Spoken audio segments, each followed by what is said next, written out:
À cause d'un seul commentaire, elle allait se faire refaire les fesses. Le BBL, on l'appelle. À cause d'un commentaire. Au départ, je ne voulais pas faire la chirurgie. Mais l'élément déclencheur est parti par là. Par cette photo. Tu vois, la frustration, la photo a été publiée partout. Tu vois, parce que quand les Ivoiriens t'attendent au tournant, c'est pas facile. Hein. Il faut avoir un mental d'acier comme Lolo Beauté pour surmonter tout ça. Ils m'ont attaqué. On dit tes fesses, on dirait couche de bébé de 2 mois. Cette couche de bébé de 2 mois là, je ne pouvais pas supporter. Et puis c'est un commentaire même qui m'a marqué. Et tout le reste là, ça me disait rien. Parce que moi, c'est couche de bébé de 2 mois. Hey, qu'est-ce que j'ai fait? Je me suis réveillée et dit merde. Il faut que je m'arrange. Et nous savons tous qu'une opération comme celle-là n'est pas risque zéro. Elle aurait pu y passer. Et toi, la personne qui a fait le commentaire là, comment est-ce que tu te serais senti après? Lui, il allait se faire refaire le nez. Encore une fois, ce n'est pas risque zéro. Si à un moment, c'est tellement bouché, il n'arrive plus à respirer, ce sera à cause de qui? Les gens vont dire, oh, il est chrétien, il n'arrive pas à assumer son corps que Dieu lui a donné et tout. Mais vous savez très bien qu'on n'a pas le même niveau de tolérance. Et le fait que nous aimions le Seigneur ne signifie pas que nous n'avons pas d'insécurité. Et plusieurs sur le net accentuent les insécurités des gens. Personnellement, je trouvais que son nez n'avait pas de problème. Je n'avais même jamais regardé son nez. C'est un comédien très bien dans son art. Je trouvais que son nez n'avait pas de problème. C'est quand j'ai entendu qu'il a fait une rhinoplastie que je me suis dit, mais pourquoi? C'est là que j'ai regardé son nez. Sinon, avant ça.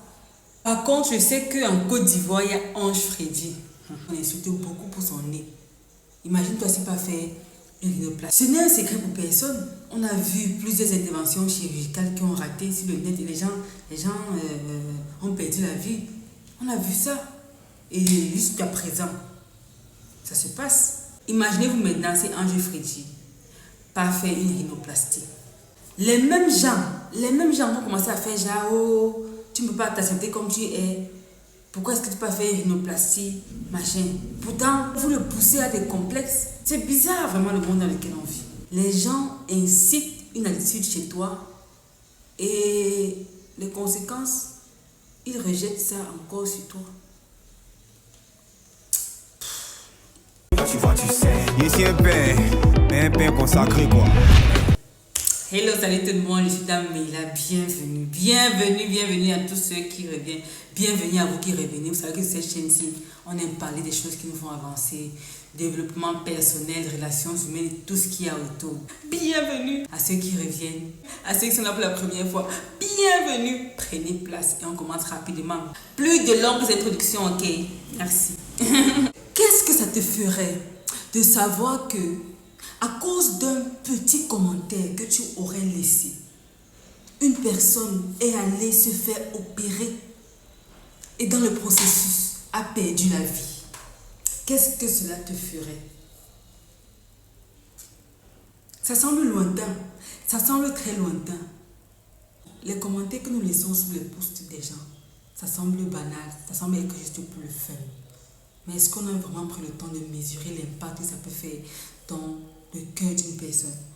On pense souvent que les personnes qui partagent des trucs de manière publique, les personnes publiques n'ont pas d'émotion, n'ont pas de cœur, rien.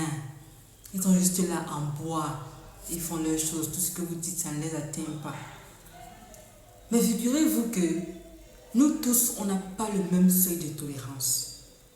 Voici Zik Saloma du Nigeria. Il allait se faire refaire le nez. Le nez. Précédemment, il y avait Lolo Beauté, que vous connaissez sans doute. Influenceuse ivoirienne. Elle allait se faire refaire les fesses. Pourquoi est-ce qu'ils ont fait ça? Lolo Beauté explique que c'est un commentaire qui a été la goutte d'eau qui a fait déborder le vase. Et lorsqu'elle a expliqué, ça m'a marqué en fait. Je me suis dit, waouh! Lolo Beauté explique qu'elle était beaucoup dans le body positif et puis elle invectivait même ceux qui allaient se faire refaire les seins et tout ça. Mais ce commentaire particulièrement, elle n'a pas pu le supporter. Le commentaire disait, tu as des fesses comme la couche d'un bébé de 2 mois. Un truc de ce genre. Et elle s'est dit, je dois y faire quelque chose. Je ne peux plus jamais recevoir ce genre de commentaires. Et c'est là qu'elle allait sous le bistouri. Est-ce que vous voyez l'impact d'un commentaire négatif? N'eût été ça, j'imagine qu'elle ne l'aurait pas fait en fait. Qu'elle aurait peut-être opté pour des solutions moins drastiques, comme plusieurs le font, avec des squats et tout. Oh, c'est dommage. C'est dommage. Cela revient à dire que plusieurs d'entre nous sont responsables, ou en partie même, de la prolifération du BBL. Parce que d'où viennent les complexes que les gens ont? Ça vient d'où? Quand une personnalité publique publie sa photo, oh, elle a trop de boutons, oh, elle est grosse, oh, comment elle est trop noire comme ça, oh. Et certains peuvent encaisser, mais on n'a pas tous le même degré ou le même seuil de tolérance. On n'en a pas tous. C'est pas parce que tu es personnalité publique que rien ne t'atteint, comme je disais tout à l'heure. Donc je pense qu'en tant qu'humain, on doit se faire grâce. On devrait mieux ou plus user de grâce les uns avec les autres. Parce que toi qui commentes sur ton écran comme ça, c'est facile de te cacher là-bas. Souvent, c'est avec des faux profils. Que vous commentez, vous pourrissez la vie des gens. Pour certains, je ne parle pas de vous normalement, mais... Et à une personnalité publique, peut-être pour quelqu'un qui aspire. Se rappeler encore que nous sommes dans une jungle. Nous sommes dans une jungle. Il faut s'armer de force, de courage. Sinon, tu ne vas pas survivre ici. Tu vas mourir de dépression.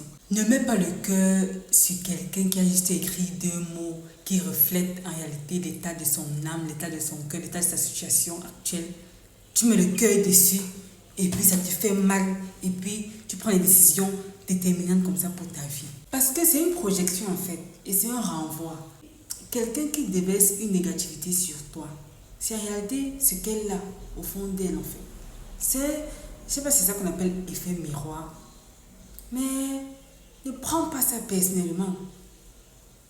C'est souvent un transfert d'agression, un transfert de frustration. Si tu comprends ça, tu vas laisser couler. Tout simplement.